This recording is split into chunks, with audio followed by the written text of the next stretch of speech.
Welcome dear students to the online classes of Sardar Vallabhbhai Patel English Medium School Yaval.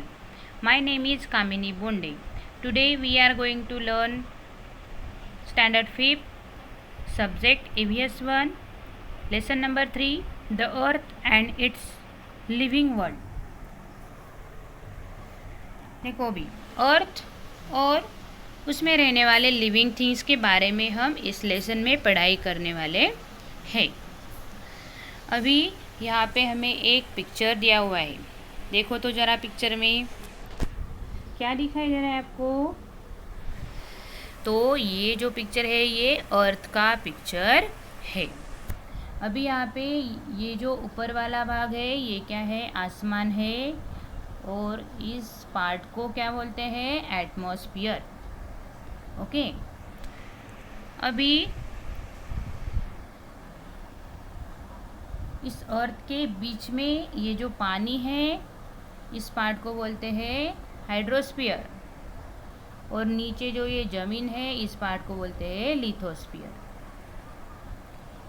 और ये जो तीनों sphere में living things रहते हैं उन्हें बोलते हैं बायोस्फीयर। आ रहा है समझ में? Now can you tell where do you get water from? आपको पानी कहाँ से मिलता है? 2 नंबर का क्वेश्चन है वेयर डू वी ले the foundation of building? Building खड़ी करते समय हम लोग फाउंडेशन किस पर खड़ा करते हैं? 3 नंबर का question what need do we meet through breathing? Breath की ज़रूरत हमें किस लिए होती है? 4 from where does the earth get light and heat? Earth को लाइट और हीट कहाँ से मिलती है?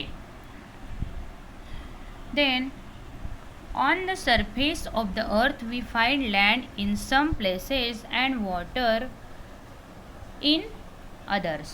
The earth is surrounded by the atmosphere. There are living things on land, in water and in the air. The sun is the cause of many natural processes on the earth. Water, land and air constitute envelopes of the earth, namely the hydrosphere, lithosphere and atmosphere. The biosphere spreads in all the other 3 spheres. देखो, अगर हम अर्थ के surface को देखेंगे तो कहीं पर हमें ज़मीन दिखती है और कहीं पर पानी, और पूरे एटमॉस्फेयर से भरा हुआ है। अभी ये जो लिविंग थिंग्स होते हैं वो कहाँ पे रहते हैं? लैंड में, वाटर में और एयर में, सारी जगह लिविंग थिंग्स रहते हैं। अर्थ के ऊपर जो नेचुरल प्रोसेस हो रहे हैं उसका कारण है सन। अभी जो वाटर, लैंड और एयर है ये हमारे अर्थ के लेयर है, तो इनको साइंटिफिक नाम दिए हुए हैं, तो वो है हाइड्रोस्फीयर यानी पानी, लिथोस्फीयर यानी ज़मीन, और एटमॉस्फेयर मीन्स हवा। The biosphere spreads in all the other 3 spheres. Biosphere यानी लिविंग थिंग्स, इन तीनों जगह पर ये रहते हैं। नेक्स्ट टॉपिक है हमारा the lithosphere and the hydrosphere. The earth's crust is hard. It is mainly made of rock. देखो अभी अर्थ का बाहर वाला पार्ट बहुत हार्ड है और वो पत्थरों से बना हुआ है। When we travel in hilly region, we see layers of soil and rock along road cuts. We see grassy expanses of land in some places and only sand in others. The land is covered with crops in some places and with forest in others. Sometimes we get to see the deeper layers of soil into which tree roots spread. At others, we see rocks split apart by tree roots. by the tree roots. अभी देखो यहाँ पे, जब भी हम लोग किसी भी पहाड़ में ट्रैवल करते हैं तो हम लोगों को पहाड़ के जो लेयर्स होते हैं वो दिखाई देते हैं. कहीं पर ज़मीन दिखती है तो कहीं पर रेत दिखती है. कहीं पर ज़मीन है, ज़मीन जो है अनाज से कवर्ड है, और कहीं पर जो ज़मीन है वो जंगल से कवर्ड है. यानी हमारे अर्थ पर हमें अगर आप पहाड़ों पर गए तो वहाँ से हमें दिखता है कि कुछ ज़मीन पे अनाज है और कुछ जो ज़मीन है उस पर जंगल है. कहीं पर ज़मीन के अंदर तक ट्रीज के रूट्स होते हैं तो पूरी तरह से फैले हुए होते हैं वो ट्रीज के रूट्स. पत्थरों के ऊपर भी ट्रीज के रूट्स फैले हुए दिखाई देते हैं हमें. अगर आप पहाड़ पे ट्रैवल करते हैं तो वहाँ से हमें पूरा ये दिखाई देता है. अभी यहाँ पे डायग्राम में देखो, ये जो 1/3 भाग है वो ज़मीन है, और ये जो 2/3 वाला भाग है ये पूरा पानी है. समझ में आया? नेक्स्ट, अभी यहाँ पे हमें ये चित्र दिया हुआ है various landforms. Then there are gentle mountain slopes as well as sheer cliffs of rock. All these land features are a part of the Earth's lithosphere. Much of the Earth's surface is occupied by water. The lithosphere extends under this water too. सारे ज़मीन के parts है. अर्थ का सबसे ज़्यादा part पानी से occupied किया हुआ है, और पानी के नीचे भी ज़मीन है. The lithosphere extends under this water too. पानी के नीचे भी ज़मीन है. Then about 1/3 of the surface of the earth consists of land. A vast continuous stretch of land is called a continent. The land on earth is divided into 7 continents. They are Asia, Europe, Africa, North America, South America, Antarctica and Australia. Asia is the largest continent and Australia the smallest. अभी यहाँ पे 7 continents दिए हैं हमें, ये याद रखना है आपको. कौन कौन से हैं? Asia, Europe, Africa, north America, south America, Antarctica and Australia. और आशिया जो कंटिनेंट है वो लार्जेस्ट कंटिनेंट, बड़ा कंटिनेंट है, और ऑस्ट्रेलिया जो है वो स्मॉलेस्ट कंटिनेंट है. Then the land is not even in all places. The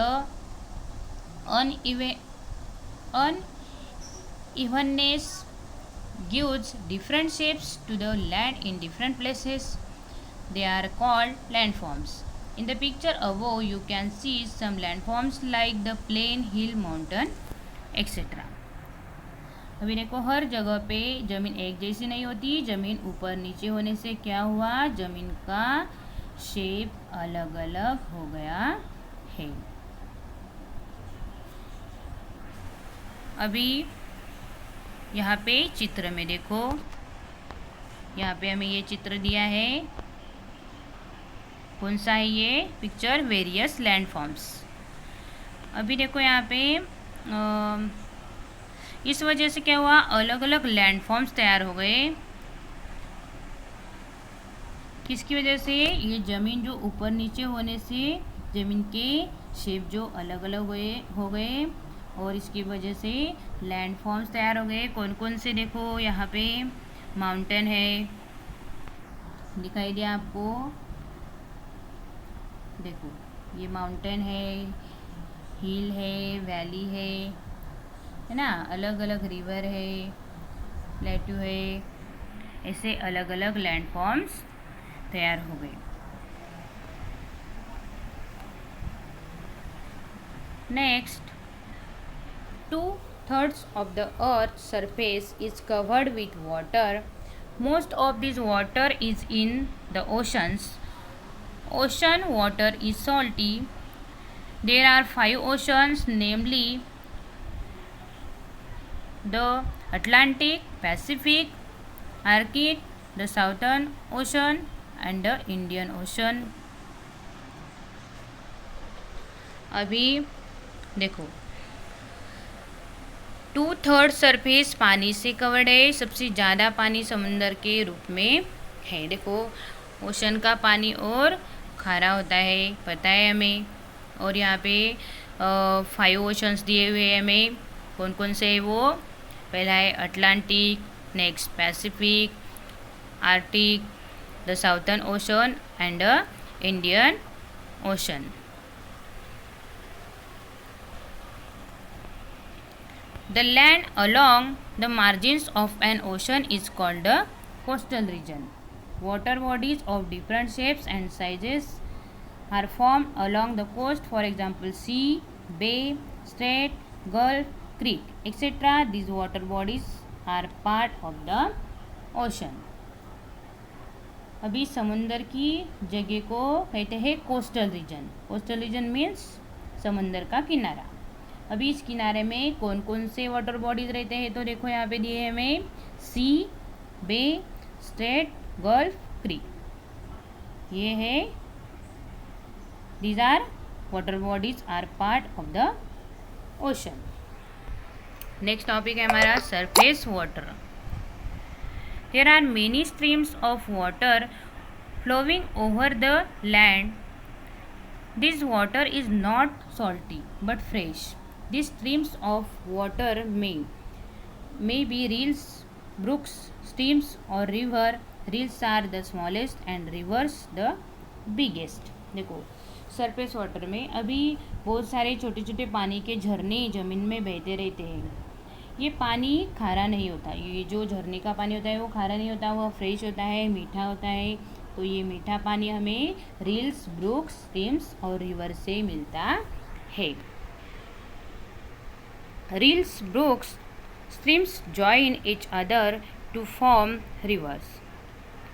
Rivers which join to make a bigger river are called its tributaries. देखो अभी यहाँ पे रील्स मतलब नाले, ब्रुक्स मतलब छोटी नदी, स्ट्रीम्स मतलब छोटी छोटी पानी की धाराएं, वो सब जॉइन हो जाने से रिवर तैयार हो जाती है और छोटी छोटी नदी मिलाकर एक बड़ी नदी तैयार हो जाती है। उससे क्या बोलते हैं? Tributaries. Okay. In some places a river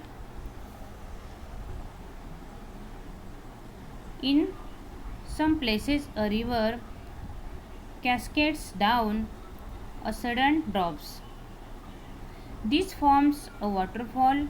All rivers eventually flow into the ocean. कभी कभी रिवर में से एक झरना निकलता है तो उससे वाटरफॉल तैयार हो जाता है। आखिरी का रिवर ओशन में मिल जाता है। आखिरी पे जो नदी होती है वो कहाँ पे मिलती है? ओशन में मिल जाती है। नेक्स्ट टॉपिक है हमारा lakes. A water body form by water collecting naturally in a low lying area of land is called a lake. अभी लेक्स मतलब तालाब। ज़मीन के अंदर नेचुरली खड्डे होते हैं, उन खड्डों में बारिश का पानी जमा हो जाता है, उसे तालाब बोलते हैं। नेक्स्ट है water in the form of ice. पानी बर्फ के रूप में भी होता है। Water particles in the clouds freeze and in cold region they come down in the forms of snow. When layers of snow pile up on the ground, they form ice. When such layers of ice pile up in a low-lying area, they become enormous in size.